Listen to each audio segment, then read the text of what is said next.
सभी को मेरा नमस्कार। मित्रों, आज अपन जो लेवल सेकंड की आपकी परीक्षा होनी है, उसमें जो विज्ञान विषय है साइंस, और उसमें भी जो फिजिक्स है भौतिक विज्ञान, उस पर आधारित मैं आपको आज कुछ न्यूमेरिकल्स, कुछ सवाल करवाना चाहता हूं। और इन सवालों को करने के लिए हमारी क्या अप्रोच होनी चाहिए।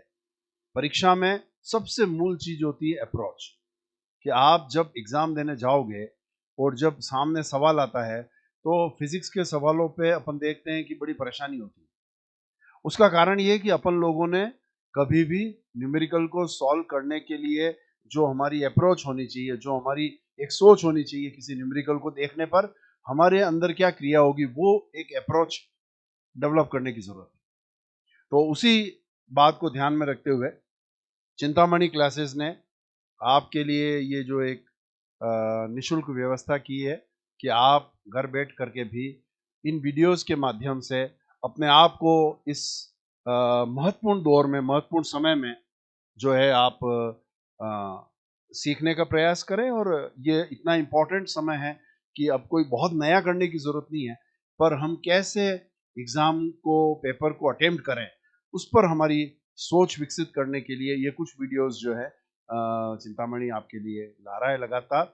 और मैं भी आपके लिए आया हूँ इसीलिए कि इस एक विषय पर जिसमें फिजिक्स में अमूमन बच्चों को थोड़ा सा डर रहता है, उससे बचने के लिए और हमारी एक सवालों को हल करने के प्रति अपनी जो एक सोच होनी चाहिए, उस पर अपन थोड़ा आज काम करेंगे। कुछ अच्छे अच्छे न्यूमेरिकल्स में लाए हूँ आपके लिए। तो आज शुरुआत करते हैं। पहला सवाल बोर्ड पर लिखा हुआ, एक बार आप पढ़िए इसको और देखिए कि क्या आप इसको कर पा रहे हैं।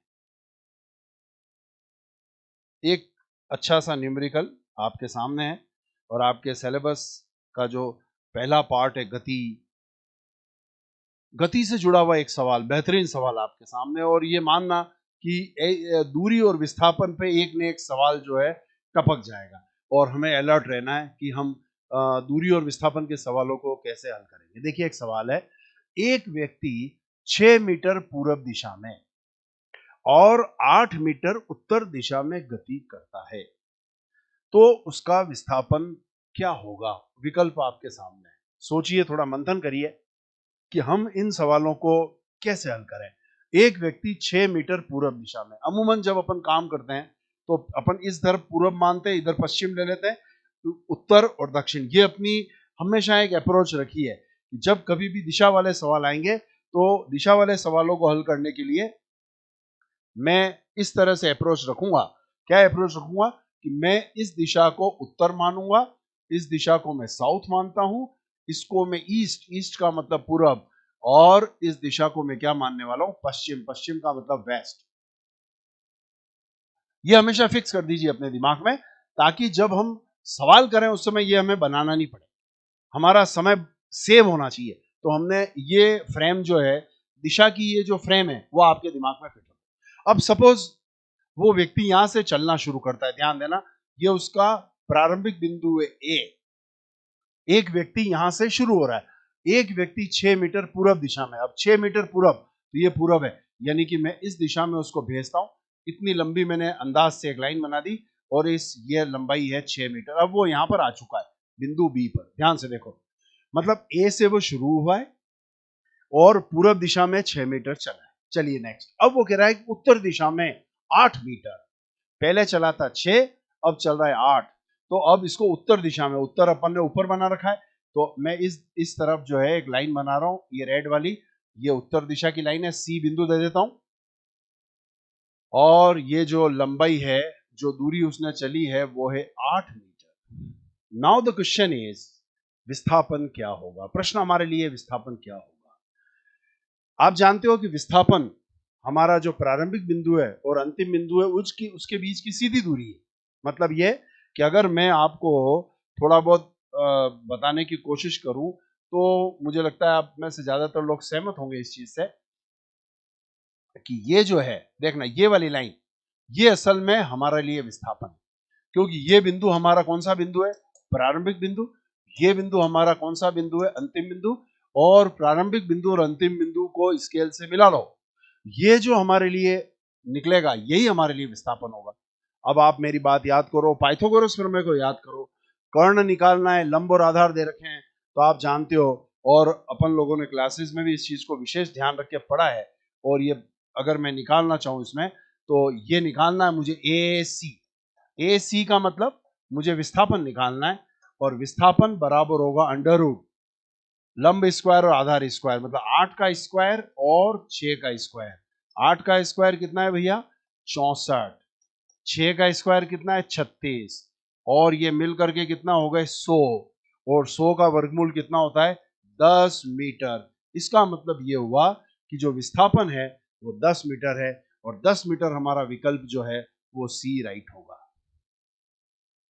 अब आप कोशिश ये करिए, और जो लोग क्लासेस में पढ़े उनको ध्यान होगा, ये सारा काम आपको एग्जाम में करने की बिल्कुल भी जरूरत नहीं है। यही अप्रोच की बात है, यहीं पर आपका दिमाग चलना चाहिए। और आपको जब मैंने क्लासेस में पढ़ाया है तब मैंने आपको ऐसा जोड़ा लिखवाया है 3 4 5, आपको याद होगा। ये जो 3 4 5 का एक युग्म है, ये पाइथागोरस प्रमेय को सूट करता है। और इसी का अगला 2 से मैं अगर गुणा कर दूंगा तो ये आ जाएगा 6 8 10, यानी कि 6 और 8 से हमेशा क्या बनता है? 10 बनता है। याद रखना, 6 यूं है, 8 यूं है, तो ये जो कर्ण है ये हमेशा 10 होगा। ये डायरेक्टली याद कर लीजिए, ताकि आप एग्जाम में जब जाओ तो सीधा विकल्प पे टिक लगाओ कि हमारा सी विकल्प सही होगा। ओके। हाँ, अगर यहां पर विस्थापन न पूछ करके अगर वो दूरी बोलता, दूरी, तो फिर कोई घबराने की जरूरत नहीं है। इन दोनों को आपको सीधा सीधा जोड़ना था। 6 और 8 बराबर कितना होगा? 14 मीटर। और आपका आंसर जो है वो पहला हो जाता। पर वो तब होता जब आपसे विस्थापन पूछा जाता। फिलहाल आपसे सॉरी, वो तब आंसर होता 14 मीटर जब आपसे दूरी पूछी जाती है। अभी तो आपको विस्थापन पूछा है, विस्थापन जो है बिल्कुल ठीक है। आपका आंसर कितना होगा? 10 मीटर। तो इस क्वेश्चन को एनालाइज करिए, एनालाइज करिए मतलब इसको समझने की कोशिश करिए कि अपन ने इस एक क्वेश्चन के अंदर कई सारी संभावनाएं बन रही है, हम कई सारे नए नए क्वेश्चन इसमें बना पा रहे हैं ना। फिलहाल आपका जो विस्थापन पूछा है, इसलिए आपका आंसर जो है वो 10 मीटर होगा। इस तरह से आपका पहला क्वेश्चन मुझे लगता है कि आपको मेरी बात समझ में आई होगी। चलिए अगले सवाल की तरफ मैं आपको ले जाता हूं। अगला सवाल देखा क्या कहता है, एक और बढ़िया सवाल, और ये भी देखिए विस्थापन और दूरी से जुड़ा हुआ, इसमें भी विस्थापन और दूरी दोनों का जिक्र है। सवाल क्या है?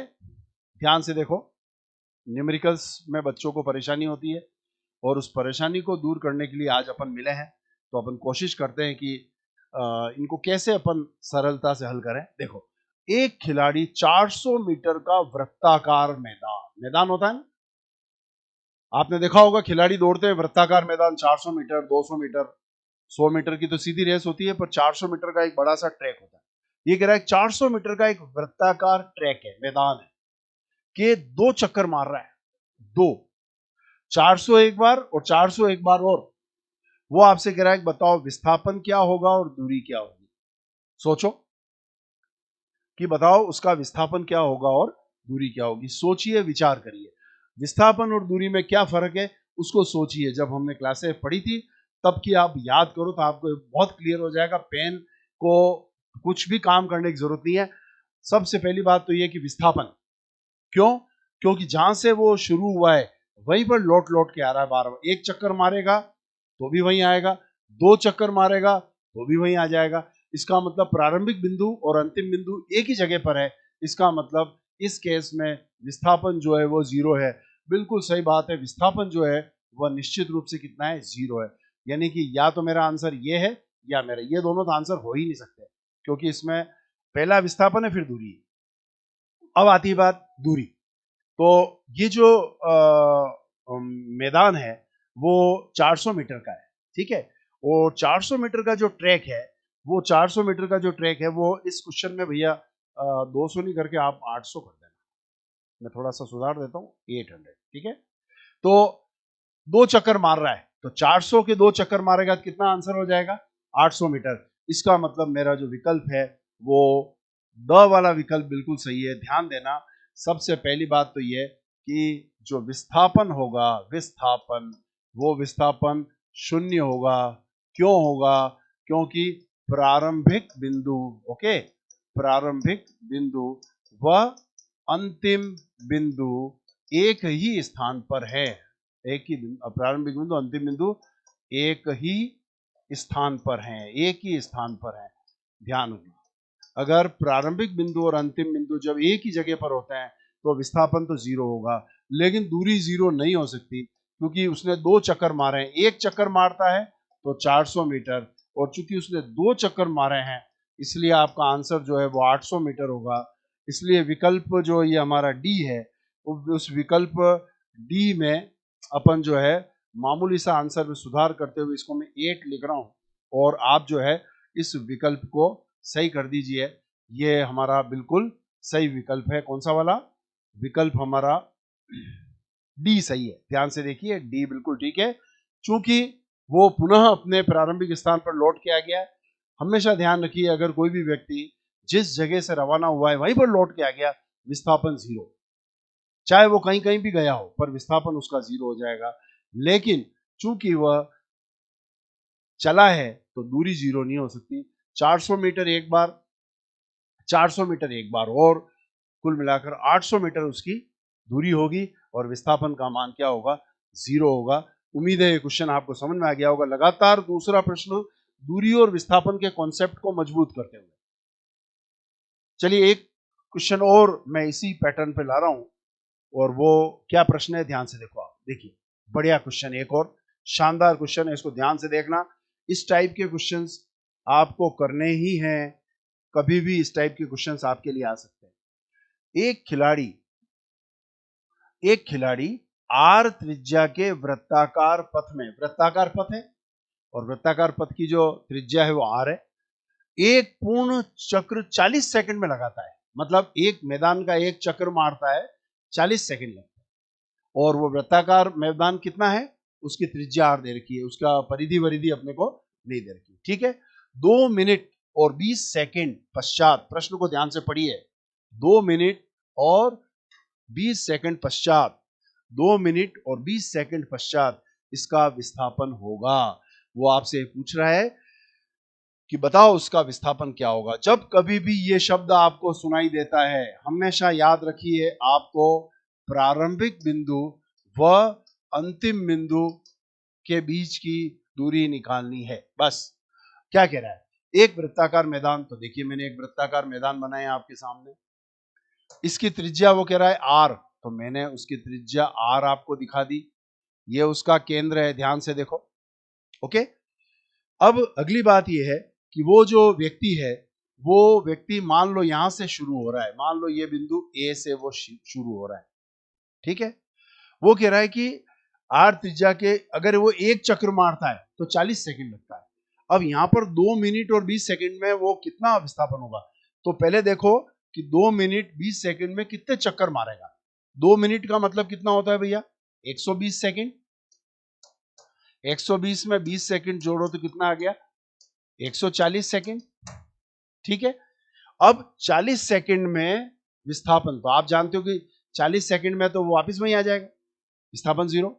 तो 1 40, 2 40 और 3 40, यानी कि मैं अगर इसको ध्यान से देखूं तो मैं इसको ऐसे लिख सकता हूं 120 प्लस 20, तो 120 सेकंड में तो वो 3 चक्कर मार लेगा, और इन तीनों चक्कर का विस्थापन जीरो होगा। भाई जब कभी भी एक पूरा चक्र होता है ना तो विस्थापन जीरो, 2 चक्र होते हैं विस्थापन जीरो, 50 चक्र मार ले विस्थापन जीरो, पूरा चक्र हो जाएगा ना तो जहां से वो शुरू हुआ है वहीं लौट कर आएगा।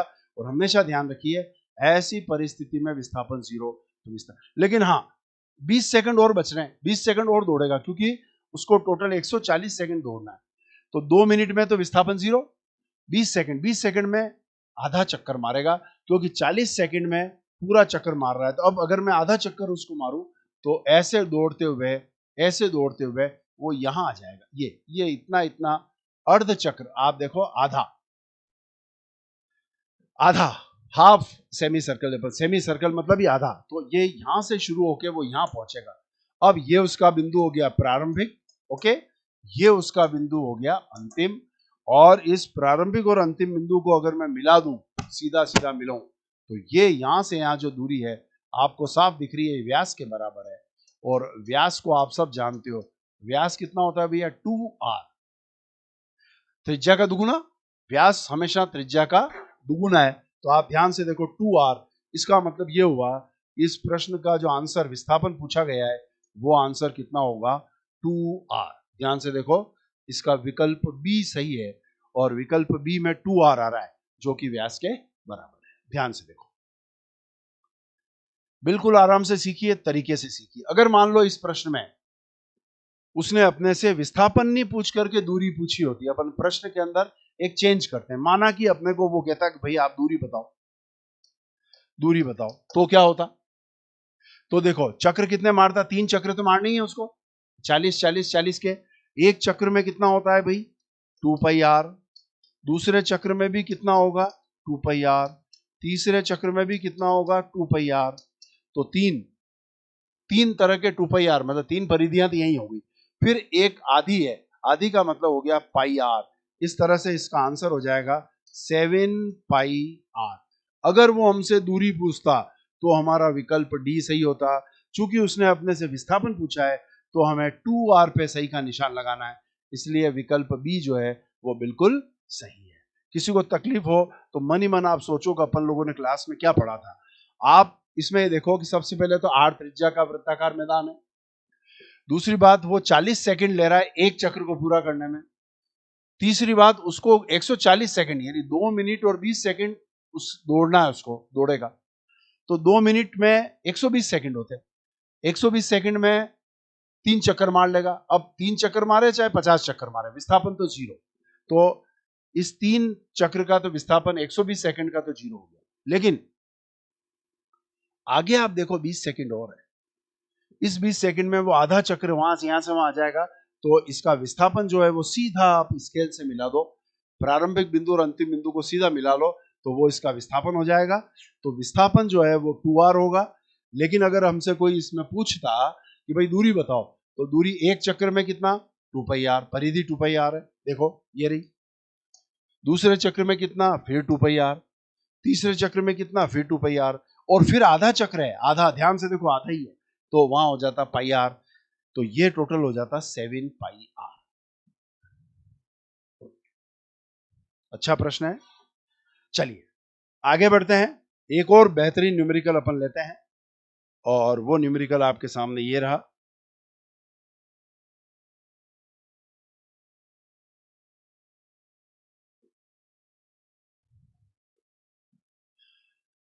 ये मैं समझता हूं कि आप सभी इस फॉर्मूले से अवगत होंगे।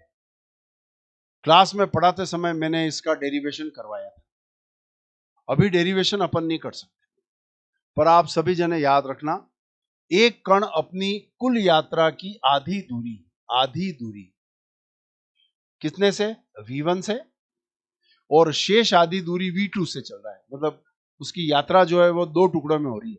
2 टुकड़ों में मतलब जैसे मान लो ये इसकी यहां से यहां उसको जाना है a से b, और ये उसका बीच का बिंदु है, ये आधी दूरी है और ये आधी दूरी है। यहां उसकी चाल v1 है, यहां उसकी चाल v2 है। तो वो आपसे कह रहा है कि बताओ औसत चाल क्या होगी, और इसका बहुत स्टैंडर्ड और बहुत शानदार जो आंसर है, सूत्र है, मत भूलना भाइयों, ये तो आपको याद रखना ही है। 2 तरह के सवाल आते हैं इसमें, एक तो वो कहता है कि आधा समय, एक बोलता है आधी दूरी फिलहाल ये समय सवाल जो है वो आधी दूरी का है। आधी दूरी का जब भी सवाल आए तो आपको याद रखना है कि जो औसत चाल होगी, औसत चाल को मैं v बार लिख रहा हूं, वो होगी 2v1 v2 bye v1 plus v2।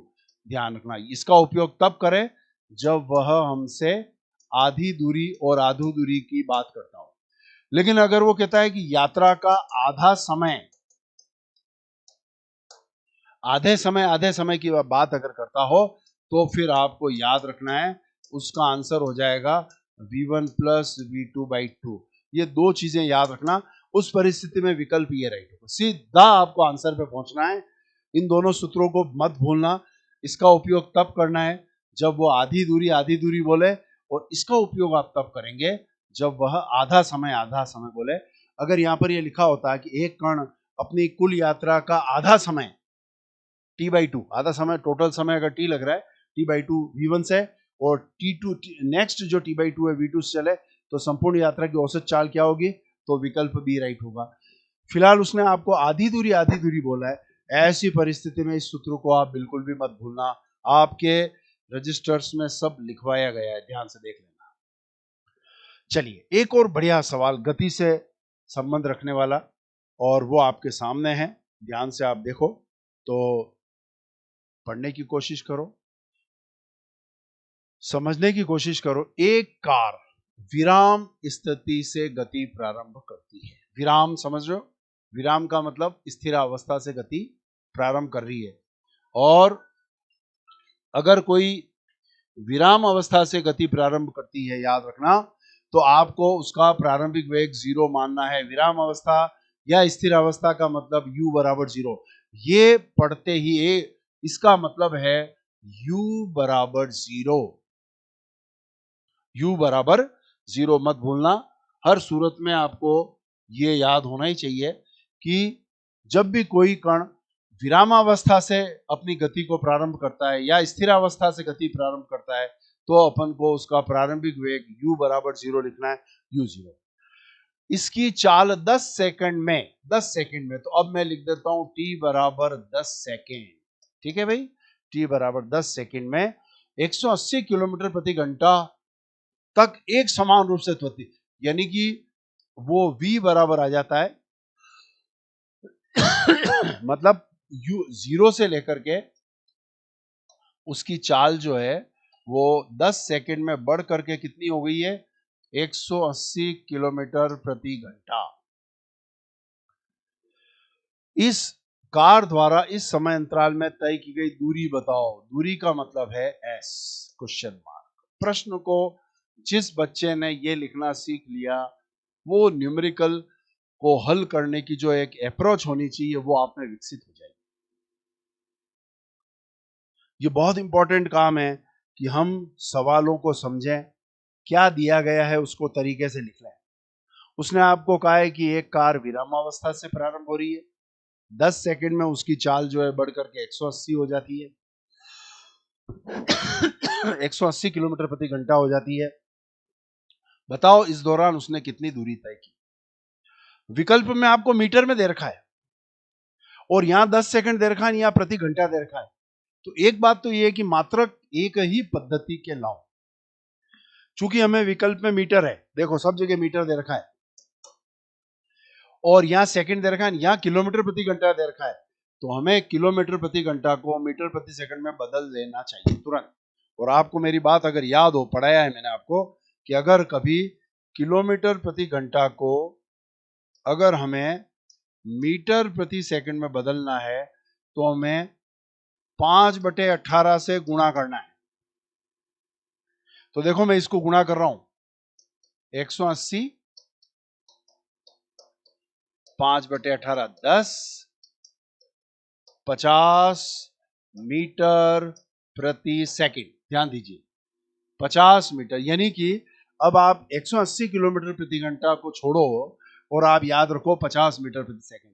ये बदल लेना तुरंत, वरना आपका टाइम वेस्ट हो जाएगा। और आप इसको बिल्कुल मत भूलना, आपको मैंने सिखाया है 5/18 से गुणा करो। अब वो कह रहा है दूरी निकालो। आपके पास में 3 सूत्र हैं, सभी लोग इससे अवगत होंगे। v बराबर u प्लस एटी है, s बराबर ut plus half eighty square है, v स्क्वायर u स्क्वायर और 2as है। इन 3 सूत्रों में से कोई न कोई सूत्र, एक या दो सूत्र काम में आएंगे। दूरी ज्ञात करने का जो सूत्र है वो सामान्यतः अपन दूसरा सूत्र काम में लेते हैं। दूसरे सूत्र में s दे रखा है, तो s निकालना है, मतलब ज्ञात करना। अब आपको क्या क्या चाहिए, एक तो u चाहिए, तो u आपके पास मौजूद है, t चाहिए तो t मौजूद है, हाफ में कोई a नहीं है अपने पास और t है अपने पास। अगर मैं दूसरे सूत्र का उपयोग करता हूं तो मुसीबत यह है कि a नहीं है। a कैसे लावें, आप पहले सूत्र का उपयोग कर लो, पहले का।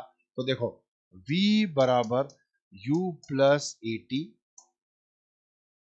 v की जगह में लिख रहा हूं 50, u की जगह 0 ए की जगह ए और टी की जगह 10।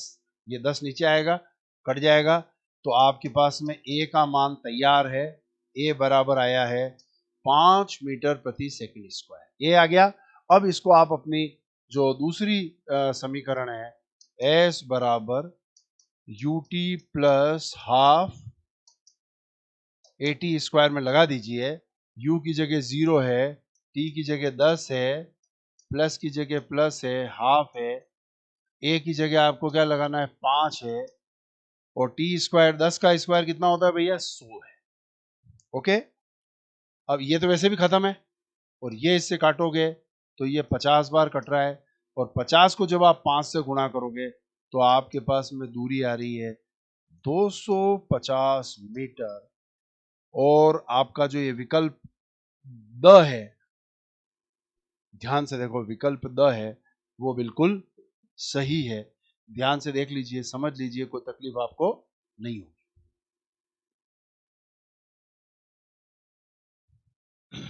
ये जो हमारा विकल्प द है वो राइट है। ये सॉल्व करने की एक अप्रोच बनाई है। इतना काम वहां नहीं करना है एग्जाम के अंदर। मैं तो आपको समझा रहा हूं इसलिए मैंने ये भी लिखा है वो भी लिखा है, नहीं, कुछ नहीं करना है।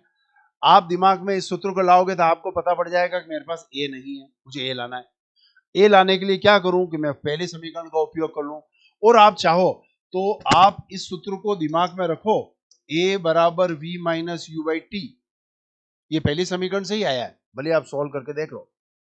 तो v की जगह 50, 0/10 काट दो तो आपके डायरेक्ट a बराबर 5 आ जाएगा। इतना काम नहीं करने की जरूरत, और उसको इसमें रख दो तो आप सीधा u की जगह 0, ये वैसे ही खत्म है, और यहाँ 5 और ये यहाँ पर 10 का स्क्वायर करोगे तो आपको बहुत जल्दी शीघ्रता से आप आंसर पे पहुंच जाओगे। इतना बड़ा काम आपको करने की जरूरत नहीं पड़ेगी, पर आप वही आपकी कल्पना शक्ति और आपके सूत्रों का इस्तेमाल करना आपको आना चाहिए, तो आप जल्दी से जल्दी इन काम को कर पाओगे। चलिए आगे मैं बढ़ता हूं। एक और बेहतरीन सवाल आपके सामने आ रहा है। ये बड़ा सिंपल सवाल है, गति को पहचानिए। वो कह रहा है एक रेखीय गति।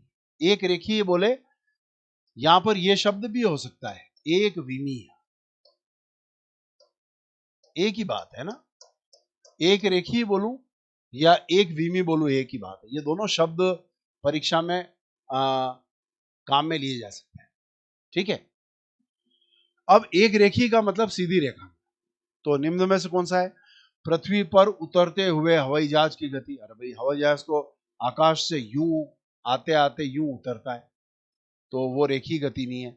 सूर्य के चारों ओर घूमती हुई पृथ्वी, सवाल ही नहीं, गलत गलत। चलती हुई ट्रेन के पहियों की गति, पहिए तो अपनी जगह घूम रहे हैं, घूर्णन हो रहा है, गलत बात।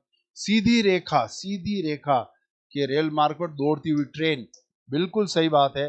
रेखीय गति का ये एक अच्छा उदाहरण है कि सीधे रेलवे ट्रैक पर एक ट्रेन जो है वो दौड़ रही है, ये इसका एक बढ़िया एग्जाम्पल है। तो प्रश्न 6 का आंसर जो है वो हमारे सामने है द। चलते हैं, आगे बढ़ते हैं एक अन्य सवाल की ओर। ये लीजिए, एक बार फिर सैद्धांतिक प्रश्नों में से एक आपके सामने है, और वो प्रश्न क्या है, ध्यान से देखो। न्यूटन का प्रथम नियम, प्रथम निम्न को व्यक्त करता है। ऊर्जा को, कार्य को, जड़त्व को, जड़त्व आघूर्ण, जड़त्व आघूर्ण किसको व्यक्त करता है? न्यूटन का पहला नियम याद करो, जो वस्तु स्थिर है वो स्थिर रहेगी, जो वस्तु गतिशील है वो गतिशील रहेगी, और जो वस्तु जिस दिशा में जा रही है उसी दिशा में जाएगी जब तक कि उस पर कोई बाह्य बल न लगाया जाए। और अगर ये जो व्यवहार है किसी वस्तु का, वो अगर किसी गुण के कारण है तो वो है जड़त्व। इसीलिए आपको याद होगा कि प्रथम नियम को हम जड़त्व का नियम भी कहते हैं। इसलिए बिना किसी समय को बिगाड़े हुए आप विकल्प स पे सही का निशान लगा दीजिए, क्योंकि ये प्रथम नियम की बात करता है। तो प्रथम नियम का संबंध हमेशा किससे है? जड़त्व से। तो विकल्प स सही है। चलिए एक और सवाल। देखिए, एक न्यूमेरिकल और बढ़िया न्यूमेरिकल है, थोड़ा सा ध्यान देना, घबराने की जरूरत नहीं है। इन माइनस माइनस को देख करके घबराने की जरूरत नहीं है। और हमने पढ़ा है कि जब कभी भी बल माइनस में है, बल माइनस में, देखो इसका मतलब है कि यह बल गति के विरुद्ध लग रहा है, और जब कोई बल गति के विरुद्ध लगता है तो वो मंदन पैदा करता है। मंदन मतलब गाड़ी को रोकने का प्रयास करता है, और उसमें त्वरण जो है, ए जो है, जिसको अपन त्वरण नहीं बोल करके मंदन बोलते हैं, और इसका ए हमेशा माइनस में होगा, नेगेटिव होगा। तो देखते हैं, देखा इस सवाल को करके क्या ये कहना चाह रहा है सवाल। मैं इसको साइड में ले आता हूं एक बार। देखिए 100 मीटर दूरी, सबसे पहली बात तो दूरी दे रखी 100 मीटर, 20 किलोग्राम द्रव्यमान का एक पिंड है, और उसका वेग 20 मीटर प्रति सेकंड से घट करके 5 हो रहा है। मैंने कहा ना कि अगर वेग घटे तो मंदन है और बल नेगेटिव होगा, इसीलिए विकल्प में नेगेटिव दे रखा है। तो उसका वेग, ये उसका प्रारंभिक वेग है। सबसे पहली बात तो दूरी, दूरी कितनी दे दी, 100 मीटर। द्रव्यमान कितना दे दिया, 20 किलोग्राम। पिंड का वेग यहां से यहां घटकर ये, तो इस वेग को अपन को 20 मीटर प्रति सेकंड को मैं यू लिख रहा हूं, और अंतिम को मैं लिख रहा हूं 5 मीटर प्रति सेकंड। ध्यान से देखो, मतलब एक तो दूरी दे रखी है, एक द्रव्यमान दे रखा है, प्रारंभिक वेग दे रखा है, अंतिम वेग दे रखा है, और प्रारंभिक वेग ज्यादा है, अंतिम वेग कम है। मामला मंदन का है, त्वरण का नहीं है, मंदन है। इसका ए माइनस में आएगा, इसका बल भी माइनस में आएगा। अब आप सब जानते हो कि भाई मुझे बल पूछा है, इसमें बल, तो बल का सूत्र क्या होता है, F बराबर m है। m तो आपके पास है, ये रहा 20, ए नहीं है। ए कैसे निकाले, तो अभी थोड़ी देर पहले आपने ए का एक सूत्र पढ़ा है मेरे से, v minus u by t. ये गति की अपनी जो पहली समीकरण थी उसी का एक रूप है। तो v की जगह में लगा देता हूं 5, u की जगह में लगा देता हूं 20, और t की जगह में लगा रहा हूं, t कहां है भाई, आपके पास t नहीं है, तो अपने पास में यहां पर एक फसावट वाला काम ये हो रहा है कि अपनी गाड़ी अटक रही है क्योंकि टी नहीं है। तो जब आप यहां अटक रहे हो तो कोई बात नहीं, घबराने की जरूरत नहीं है। आपके पास एक समीकरण और है, we square you square 2as। इसमें टी की जरूरत ही नहीं है, ए आ जाए। कैसे, वी स्क्वायर मतलब 5 का स्क्वायर, यू स्क्वायर मतलब 20 का स्क्वायर, 2a, और s की जगह में लगा रहा हूं कितना, 100 मीटर। 5 का मतलब 25, 20 का वर्ग 400 को इधर लाओगे, माइनस 400, और ये आ रहा है 200a। तो a बराबर कितना आया भैया, माइनस में आएगा क्योंकि 25 में से 400, ऊपर आ रहा है 375 और नीचे आ रहा है 200। अब इसको अपने को हल करना है, माइनस में आएगा, आने दो, 25 से काटो, 25 से एक बार घटा, और 25 5 15 आएगा देखो, और 25 से इसको काटो तो 25 से ये कितना आ रहा है, 8 बार कट रहा है, 8 बार। ध्यान से देखिए, ऊपर 15 है, नीचे 8 है, कोई दिक्कत नहीं होनी चाहिए। अब यानी कि अब नहीं कट रहा है, तो ये आ रहा है -15/8। इसको उठा करके आप यहां रख दो, तो m की जगह तो मैं रखूंगा 20, और a की जगह में रख रहा हूं -15/8। 4 से काटो 5, 4 से काटो 2, 15 5 75 में भाग लगेगा 2, और जब 2 का भाग लगेगा तो आंसर आएगा 37.5 न्यूटन, 37.5 न्यूटन। तो विकल्प 100 बिल्कुल सही। -37.5 न्यूटन। ध्यान से इसको समझने की कोशिश करो, तो मुझे नहीं लगता कि आप में से किसी को दिक्कत इसमें होने वाली है। मैं फिर रिपीट करता हूं, देखो 100 मीटर दूरी दे रखी है, द्रव्यमान दे रखा है, प्रारंभिक वेग ज्यादा है, अंतिम वेग कम है। वो कह रहा है कि बल बताओ, बल का सूत्र F बराबर ma होता है। m तो है पर एक a नहीं है, a कैसे निकालें, a के लिए अपने पास में v minus u by T था, वो लगाने गए तो चक्कर ये पड़ा कि t है ही नहीं। तो क्या करें, तो हम तीसरे सूत्र का उपयोग कर रहे हैं, तीसरी समीकरण का, और जब इसको सॉल्व करोगे तो a का मान माइनस में आएगा, a का मान माइनस में आएगा, ये आपके मन में स्पष्ट होना चाहिए। क्यों, क्योंकि यहां पर घट रहा है, जब कभी भी वेग घट रहा है, चाल घट रही है, उसका त्वरण माइनस में आएगा, और जब त्वरण माइनस में आएगा तो बल भी माइनस में आएगा, और ऐसे बल को अपन प्रतिरोधी बल कहते हैं, रेजिस्टिव फोर्स कहते हैं, जो कि हमेशा गति को मंदित करने का काम करेगा, रोकने का काम करेगा। और ये यहां पर यही हो रहा है कि -37.5 न्यूटन बल यहां पर एक तरह से प्रतिरोधी बल के रूप में कार्य कर रहा है। चलिए सवालों की कड़ी को मैं आगे ले जाता हूं और एक अन्य सवाल की तरफ अपन चलते हैं। यह भी सैद्धांतिक सवाल है, हल्का सा समझ का सवाल है। जल में तैरना संभव होने का कारण। अरे भाई, जल में आप जब तैरते हो तो क्या करते हो? पानी को पीछे धकेलते हो। तैरने के लिए, स्विमिंग के लिए आप पानी को पीछे धकेलते हो। एक्शन रिएक्शन, क्रिया प्रतिक्रिया, तो ये तो हमारा सीधा सीधा जुड़ाव है तीसरे नियम से। तो मुझे नहीं लगता है कि यहां पर कोई भी बच्चा इस प्रश्न में कहीं अटक रहा होगा। ये गति का तीसरा नियम है। सड़क पे अपन चलते हैं तो सड़क को अपन पीछे धक्का देते हैं। तो हमेशा ध्यान रखिए, क्रिया प्रतिक्रिया नियम का एक बेहतरीन उदाहरण है। तैरना जो है वो क्रिया प्रतिक्रिया नियम के कारण ही संभव होता है। जितना तेजी से आप पानी को पीछे धकेलते हो, उतना तेजी से आप आगे जाते हो। चलिए एक अन्य प्रश्न की तरफ ले जाता हूं, और ये भी प्रश्न आपके सामने है और थियोरिटिकल है, सैद्धांतिक प्रश्न है, कोई दिक्कत नहीं होनी चाहिए। रॉकेट की गति किसके संरक्षण, आप हमेशा ध्यान रखिए, और ये खूब पूछे हुए प्रश्न है कि बंदूक से निकलने वाली गोली, तोप से निकलने वाला जब बम का गोला बाहर निकलता है, या बंदूक से जब गोली निकलती है तो पीछे की ओर झटका खाना, ये सब रेखीय संवेग संरक्षण नियम पर आधारित है। बिना किसी हिचकिचाहट के अपन को इस पे सही का निशान लगाना है। क्यों? क्योंकि रॉकेट नोदन जो है वह आपका किसका संरक्षण करेगा? संवेग का, रेखीय संवेग का संरक्षण करेगा। इसलिए इसमें आप बिल्कुल भी चूक मत करना, बहुत ध्यान से और सरलता से इसको कर लेना। रेखीय संवेग, कोणीय संवेग गलत, रेखीय संवेग संरक्षण। एक और सवाल, इस बार तो सवाल जो आ रहा है आपके सामने, यह सवाल विद्युत से जुड़ा हुआ है। एक ऐसा टॉपिक जिससे बच्चा अक्सर घबराता है। घबराने की जरूरत नहीं है, बहुत सिंपल तरीके से आप सीखो, आपको बहुत सरल ये प्रश्न लगेगा। एक बार अपन पढ़ते हैं। दो प्रतिरोध तार X और Y, एक ही पदार्थ। सबसे पहली बात तो एक ही पदार्थ। क्या लगता है, जब पदार्थ एक है तो याद रखिए प्रतिरोधकता एक होगी। प्रतिरोधकता बोलूं या विशिष्ट प्रतिरोध बोलूं, एक ही बात है ना। तो एक ही पदार्थ के बने हैं। तार X की लंबाई व त्रिज्या Y से दुगुनी है।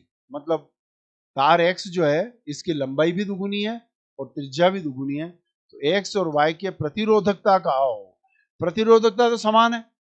जब पदार्थ एक है तो प्रतिरोधकता में बदलाव नहीं हो सकता, चाहे उसकी लंबाई चौड़ाई में कितना भी फर्क क्यों ना हो। याद रख लेना है और इस बात को गांठ बांध लीजिए, प्रतिरोध और प्रतिरोधकता में फर्क है।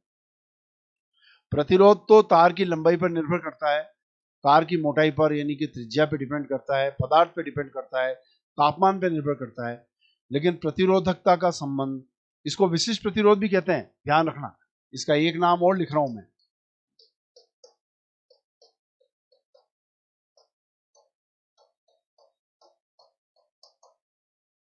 और इसको अपन ने रो से लिखा है।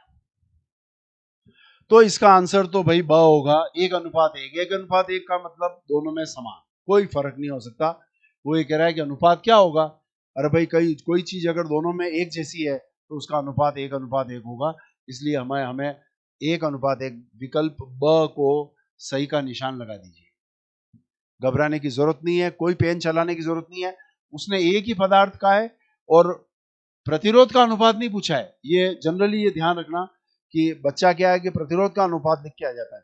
इसने प्रतिरोधकता, तो रेजिस्टिविटी की बात की है, इसने विशिष्ट प्रतिरोध की बात की है। और विशिष्ट प्रतिरोध जो है वो हमेशा लंबाई पर, त्रिज्या पर निर्भर नहीं करता है। इसलिए इन दोनों ही तार के लिए, X और Y के लिए, रो X का और रो Y का समान होगा। इसलिए विकल्प ब पे सही का निशान लगा दीजिए। चलिए एक और प्रश्न। हाँ, वेरी गुड। अब देखिए उसी प्रश्न को मैंने यहां पर थोड़ा सा चेंज करके दिया है। इस बार मैं प्रतिरोध का अनुपात पूछ रहा हूं, प्रतिरोधकता का नहीं, गलती नहीं हो जाए। अब हमारा आंसर ये हो ही नहीं सकता, कम से कम इस आधार पे कि वो पदार्थ है कि अपन देखते हैं क्या होता है। तो उसने प्रतिरोध का अनुपात पूछा है, हम सब जानते हैं R बराबर रो L बाय ए, और A का मतलब आप जानते हो, A का मतलब क्या होता है भैया, पाई R स्क्वायर। ठीक है, अब वो कह रहा है कि जो पहला तार है ना X की लंबाई व त्रिज्या Y से दुगुनी है।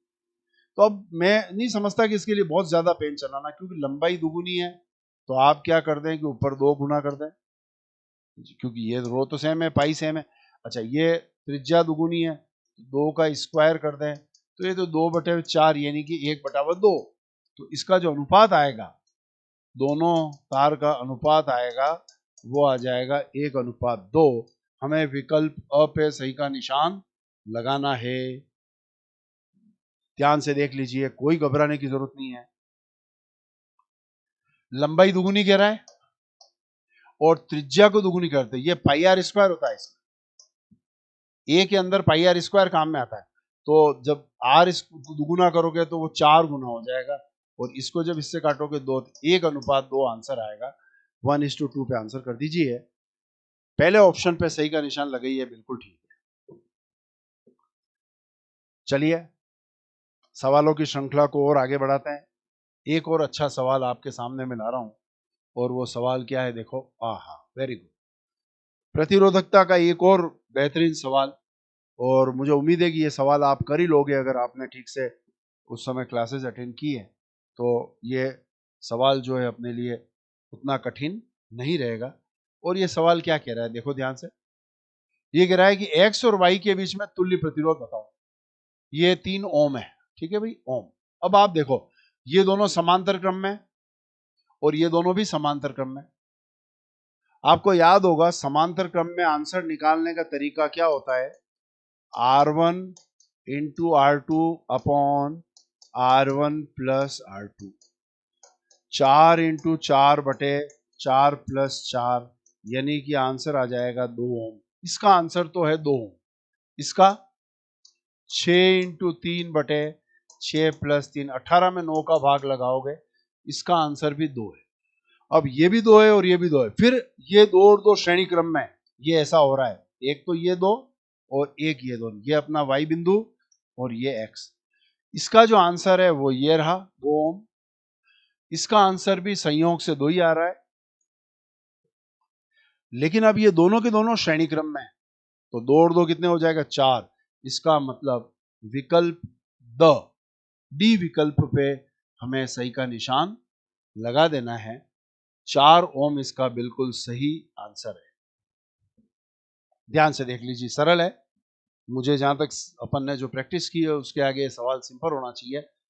4 इंटू 4/4 प्लस 7 2 आएगा, 6 इंटू 3 18/6 प्लस 3 9, 18 में 9 का भाग लगेगा 2, और ये 2 और ये दोनों श्रेणी में हो जाएंगे, तो श्रेणी में तो कोई घबराने की बात ही नहीं है। 2 और 2 कितने हो जाएंगे, 4।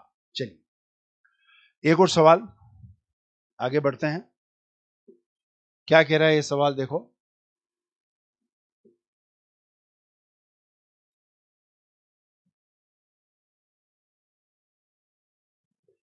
ये सवाल क्या कह रहा है, 10 ओम प्रतिरोध के एक तार को 2 बराबर भागों में बांट दिया, काट दिया। मतलब जैसे मान लो ये एक तार है और इसका प्रतिरोध 10 ओम है, इसके 2 टुकड़े कर दिए और फिर उनको समांतर क्रम में जोड़ दिया। मतलब एक टुकड़ा तो ये रहा, अब जब 2 टुकड़े कर दोगे तो 5-5 ओम के 2 टुकड़े हो जाएंगे, ये 5, और दूसरा टुकड़ा ये जोड़ दिया, 5 और 5। अब बताओ अगर इनको समांतर क्रम में ऐसे जोड़ दिया है तो तुल्य कितना होगा। तो इसका आंसर निकालने का तरीका तो वही है, R1 इंटू R2 बटे R1 प्लस R2, 25 में 10 का भाग लगेगा, आंसर 2.5 ओम आएगा। विकल्प स पे सही का निशान। देखिए 10 ओम प्रतिरोध के एक तार को 2 बराबर भागों में बांटा, 2 बराबर भाग मतलब 5-5 ओम, फिर उनको जोड़ दिया समांतर क्रम में, तो 5 और 5 का समांतर क्रम 2.5 ओम। 5 इंटू 5/5 प्लस 5 करके देखो तो 2.5 ओम आंसर आ जाएगा। चलिए आगे बढ़ते हैं। एक और सवाल आपके सामने, एक अन्य सवाल ध्यान से देखो क्या कह रहा है ये सवाल। ध्यान से पढ़ने की कोशिश करो, आपको शायद स्पष्ट हो जाए कि ये प्रश्न क्या कह रहा है। फ्यूज तार के पदार्थ में होना चाहिए। तो पहले आप ये स्पष्ट सोचो कि यार हम घर में फ्यूज के तार, हालांकि आजकल तो एमसीबी लगने लग गई है, फ्यूज तार का उपयोग कम होता है। पहले आपको याद हो तो वो सफेद कलर के जो चीनी के बड़े हुए वो ब्लॉक आता था, उसके अंदर अपन तार लगाते थे। और उसे फ्यूज एक्चुअल में हम लगा क्यों रहे? फ्यूज हम इसलिए लगा रहे हैं कि घर में अगर अचानक वोल्टेज ज्यादा आ जाए, तो अचानक वोल्टेज जब ज्यादा आ जाता है तो हमारे घर के जो दूसरे उपकरण हैं, टीवी है, फ्रिज है, अगर वो चल रहे हो तो उनको नुकसान नहीं हो और लाइट कट जाए ज्यादा वोल्टेज में। अब लाइट कटने का मतलब है कि सर्किट टूटना चाहिए, परिपथ टूटना चाहिए। तो हमने हमारे मीटर के पास में फ्यूज लगा देते। ये अगर पहले चला गया तो आपके सब बच जाएंगे। ये अपन एक तरह से इसको शहीद कर देते। जब भी ज्यादा वोल्टेज आएगा तो बेचारा ये फ्यूज जो है वो खुद शहीद हो जाएगा। जब ये खुद शहीद होगा तो आपके उपकरण सब बच जाएंगे। ये अगर नहीं मरा तो ये सबको मार डालेगा। इसका मरना जरूरी है ज्यादा वोल्टेज आने पर। अब ये कब मरेगा? नंबर 1 तो इसका विशिष्ट प्रतिरोध उच्च होना चाहिए और गलनांक जो है वो निम्न गलना चाहिए ना। इसके मरने का मतलब है इसके टूटने से, मतलब ये कि ये टूट जाए, वहां पे गर्म होकर के टूट जाए। तो टूटने के लिए तो गलनांक निम्न होना चाहिए। अगर उच्च गलनांक होगा तो पिघलेगा ही नहीं। बताइए किस पे चला जाए? उच्च विशिष्ट प्रतिरोध, बहुत जरूरी बात। विशिष्ट प्रतिरोध उच्च होगा तो जल्दी गर्म होगा, और निम्न गलनांक, गलनांक निम्न होगा तो जल्दी टूटेगा। हम यही चाहते हैं कि ये जल्दी टूटे। ध्यान से देखिए, मुझे नहीं लगता इसमें किसी को प्रॉब्लम होगी, सामान्य बात है। इसने उच्च विशिष्ट प्रतिरोध के साथ में उच्च गलनांक, गलत बात। निम्न विशिष्ट प्रतिरोध होना नहीं चाहिए और निम्न विशिष्ट प्रतिरोध होना नहीं चाहिए। उच्च विशिष्ट प्रतिरोध के साथ में और उच्च गलनांक भी नहीं चाहिए, गलनांक निम्न होना चाहिए ताकि वो जल्दी गल जाए।